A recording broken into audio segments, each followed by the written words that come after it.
দুর্ঘটনার পর হাওড়া স্টেশনে খোলা হয়েছে হেল্প ডেস্ক, দুটি নম্বরও চালু করা হয়েছে। বিস্তারিত জানতে সরাসরি চলে যাব আমাদের প্রতিনিধি ঝিলম তরঞ্জয়ের কাছে। ঝিলম, কি দেখতে পাচ্ছ এই মুহূর্তে?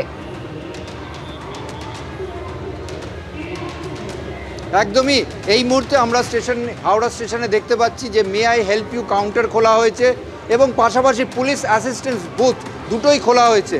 এবং এই যে দুর্ঘটনা হয়েছে সেই দুর্ঘটনায় পরিবার পরিজন যারা যাত্রী রয়েছেন তাদের পরিবার পরিজনরা যদি আসেন তাদের বিভিন্ন প্রশ্নের উত্তর দেওয়ার জন্য এই দুটি কাউন্টার খোলা হয়েছে।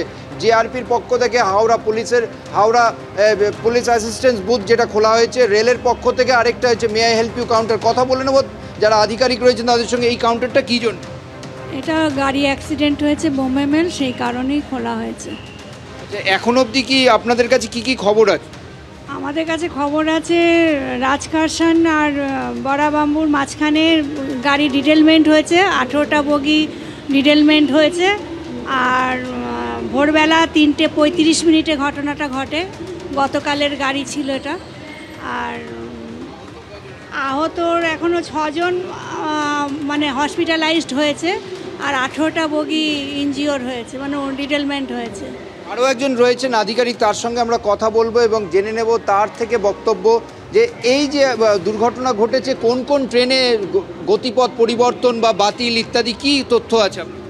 এটা তো বেসিক্যালি সাউথ ইস্টার্ন লাইন, তো সাউথ ইস্টার্ন লাইনের ইস্পাত এক্সপ্রেস ক্যান্সেল করা হয়েছে এই ডিরেলমেন্টের জন্য। আর বারবিল জনশতাব্দীও ক্যান্সেল করা হয়েছে।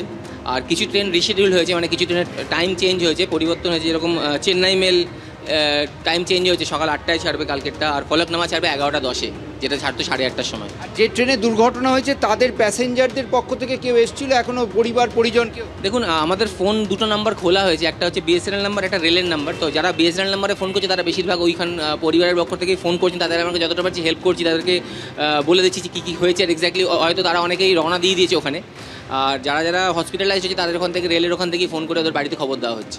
এখান থেকে বিশেষ কোনো ট্রেন যাওয়ার ব্যবস্থা বা তাদেরকে নিয়ে আসার সেরকম কোনো তথ্য আছে? এই মুহূর্তে এখনও কোনো ট্রেন এখান থেকে যায়নি, কারণ যতক্ষণ না ওখান থেকে বলা হবে যে গাড়িটা আবার ছাড়বে কিনা বা গাড়িটা কি ফেরত আনা হবে, ততক্ষণ পর্যন্ত এটা এখনো ডিসাইড হয়নি।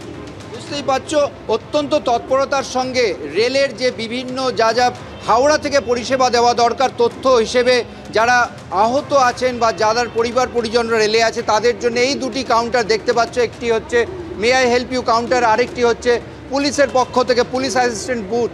এবং কে কি করবে, কিভাবে যাবে, সেই সমস্ত বিষয়টা আজ সকাল থেকেই রেলের থেকে যেই দুর্ঘটনার খবর এসছে এবং রেলের পক্ষ থেকে হাওড়া স্টেশনে এই দুটি কাউন্টার। এবং যেটা জানতে পারলে যে ট্রেন বাতিলের ঘটনার পাশাপাশি বিভিন্ন জায়গা থেকে যারা যাত্রী তাদের পরিবার পরিজনরা ফোন করছে এবং তারা সেই উত্তর দিচ্ছেন। ধন্যবাদ ছিলাম।